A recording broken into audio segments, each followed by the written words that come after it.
Gênesis, capítulos 1 ao 3. No princípio, Deus criou os céus e a terra. A terra era vazia e sem forma definida, e o Espírito de Deus se movia por sobre as águas. Deus disse: haja luz, e houve luz. Deus ficou satisfeito e separou a luz da escuridão. Deus chamou a luz de dia e a escuridão de noite. O dia e a noite juntos formaram o primeiro dia. E Deus disse: que as águas se separem entre a expansão do céu em cima e os oceanos embaixo. Desse modo, Deus formou o firmamento, separando as águas que ficaram acima do firmamento das que ficaram abaixo. E assim foi. Deus chamou o firmamento de céu, e houve tarde e manhã. Tudo isso aconteceu no segundo dia. E Deus disse: que as águas que estão debaixo do céu se juntem, formando mares e oceanos, de modo que apareça a parte seca. E assim foi. Deus chamou a parte seca de terra e as águas de mares, e Deus ficou satisfeito. Então ele disse: que a terra produza toda espécie de vegetação, plantas que deem sementes, árvores que produzam frutos, que por sua vez produzam sementes de acordo com a sua espécie. E assim foi. A terra, pois, fez brotar a vegetação, plantas que dão sementes e árvores que produzem frutos, que por sua vez produzem sementes de acordo com a sua espécie. E Deus ficou satisfeito. Houve tarde e manhã. Tudo isso aconteceu no terceiro dia. Deus ainda disse: que no firmamento do céu haja luzes, que iluminem a terra para separar o dia da noite. Essas luzes servirão como sinais para estabelecer as estações, os dias e os anos. Elas brilharão no firmamento do céu para iluminar a terra. E assim foi. Deus fez duas grandes luzes: a maior, o sol, para dirigir o dia, e a menor, a lua, para dirigir a noite. Ele também fez as estrelas. Foi assim que Deus colocou essas luzes no firmamento, para iluminarem a terra, para determinarem os dias e as noites e fazerem separação entre a luz e a escuridão. E Deus ficou satisfeito. Houve tarde e manhã. Tudo isso aconteceu no quarto dia. Depois Deus disse: que as águas se encham de peixes e de outras espécies de vida, e voem as aves sobre a terra, sob o firmamento dos céus. E Deus criou os grandes animais marinhos e todo tipo de vida aquática, além das aves, de acordo com as suas espécies. E Deus ficou satisfeito.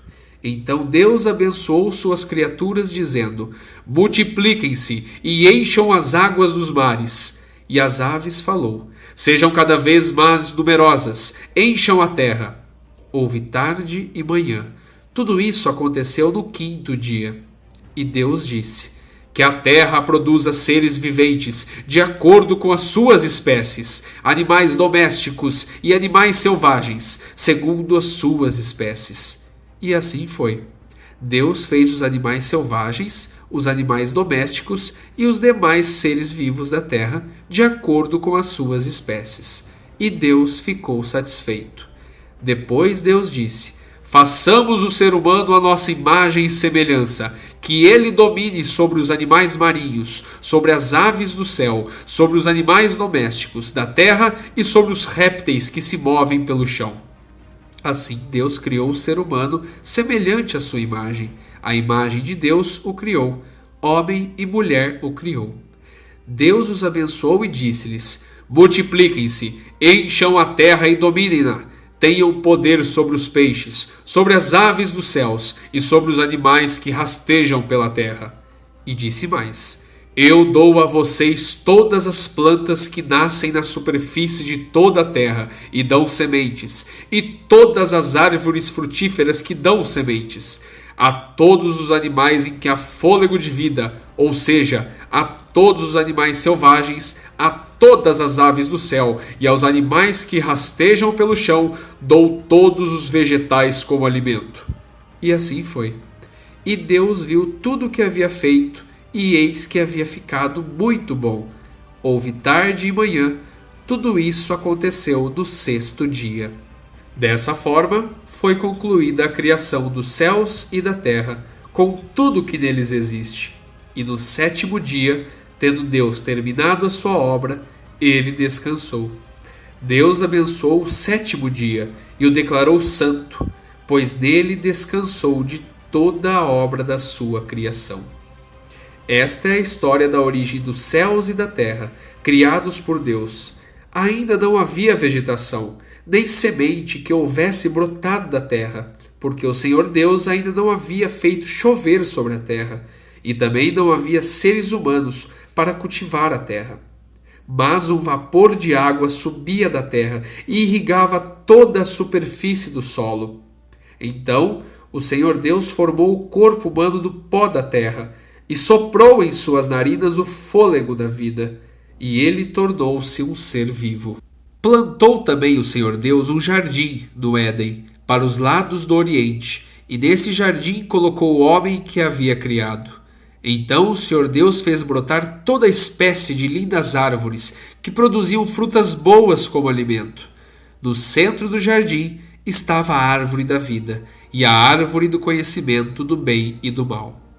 Nascia no Éden um rio que atravessava o jardim para o irrigar, dividindo-se depois em 4 braços. Um destes braços era o rio Pison, que atravessava toda a terra de Havilá. Nessa região existe ouro. Esse ouro era de fina qualidade. Lá também existem pedras preciosas, como o bidélio e a pedra de ônix. O segundo braço do rio chamava-se Gion e percorre toda a terra de Cush. O terceiro braço é o rio Tigre, que corre pelo lado leste da Assíria. E o quarto braço é o rio Eufrates. O Senhor Deus colocou o homem no jardim do Éden para cuidar dele e o cultivar. E deu-lhe a seguinte ordem: você pode comer de toda a árvore que está no jardim, mas não coma da árvore do conhecimento do bem e do mal, porque no dia em que comer desta fruta, certamente você morrerá. Depois disse o Senhor Deus: não é bom que o homem fique sozinho. Vou fazer para ele uma companheira, uma auxiliadora que lhe corresponda. Depois de ter formado da terra toda espécie de animais e aves, o Senhor Deus os trouxe ao homem para ver que nome daria a eles. Assim o homem deu nome a todos os animais domésticos, às aves do céu e aos animais selvagens. No entanto, o homem não encontrou uma companheira que lhe correspondesse. Então o Senhor Deus fez o homem cair em um sono profundo. Enquanto este dormia, tirou uma das costelas dele e fechou o lugar em que ficava a costela. Desta costela, o Senhor Deus fez uma mulher e a levou ao homem. Então o homem disse: esta sim é a parte dos meus ossos e da minha carne. Ela será chamada mulher, porque foi tirada do homem. Esta é a razão pela qual o homem deixa o seu pai e a sua mãe e se une à sua mulher, e os dois se tornam um só ser. Ambos, o homem e a mulher, estavam nus, mas não sentiam vergonha. A serpente era a mais astuta de todas as criaturas que o Senhor Deus tinha feito. Ela aproximou-se e perguntou à mulher: é verdade que Deus disse que não deviam comer do fruto de nenhuma das árvores do jardim? A mulher respondeu à serpente: nós podemos comer do fruto de todas as árvores do jardim, exceto da árvore que está no meio do jardim. Deus disse que não podemos comer da fruta daquela árvore, nem sequer tocá-la, senão morreremos. Certamente vocês não morrerão, retrucou a serpente. Deus sabe muito bem que no instante em que comerem desta fruta, seus olhos serão abertos, e vocês, como Deus, serão capazes de distinguir o bem do mal. A mulher ficou convencida. Reparando na beleza daquela árvore e que a sua fruta era agradável ao paladar e atraente aos olhos, além de lhe dar entendimento, tomou a fruta e comeu-a. Depois ofereceu a seu marido, e ele também comeu. Os olhos de ambos foram abertos e perceberam que estavam nus. Foram então juntar folhas de figueira para cobrir-se. Ao cair da tarde daquele dia, ouviram a voz e os passos do Senhor Deus, que passeava pelo jardim, e esconderam-se entre as árvores. O Senhor Deus chamou o homem. Onde você está? Ele respondeu: Percebi que o Senhor estava se aproximando e fiquei com medo, porque estava nu. Por isso me escondi. Quem disse que você estava nu? Perguntou o Senhor Deus. Você comeu da fruta da árvore da qual eu o proibi de comer?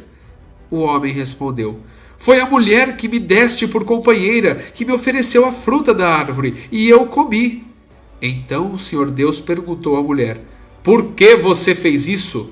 Respondeu a mulher: A serpente me enganou, e eu comi.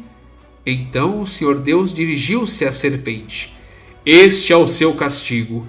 Você será a única a ser amaldiçoada entre todos os animais domésticos e entre todos os animais selvagens. Você terá de rastejar sobre o seu ventre e comerá pó todos os dias da sua vida. De agora em diante, você e a mulher serão inimigas. O mesmo ocorrerá entre a sua descendência e a descendência dela. O descendente da mulher esmagará a sua cabeça, e você ferirá o calcanhar dele. E o Senhor Deus disse à mulher: Você terá muitas dores durante a gravidez. Com o sofrimento você dará à luz filhos. Apesar disso, seu desejo será para o seu marido, e ele a dominará.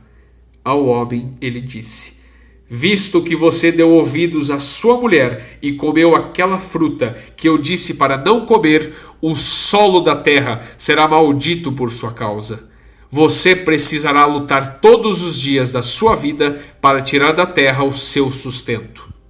Ela também produzirá espinhos e ervas daninhas, e você precisará alimentar-se das ervas do campo. Você precisará suar para que a terra produza o seu alimento, até que volte para a terra da qual você foi formado. Pois você foi feito da terra, e a terra voltará. Adão deu à sua mulher o nome de Eva, pois ela se tornaria a mãe de toda a humanidade. O Senhor Deus fez roupas de pele de animais e vestiu Adão e sua mulher.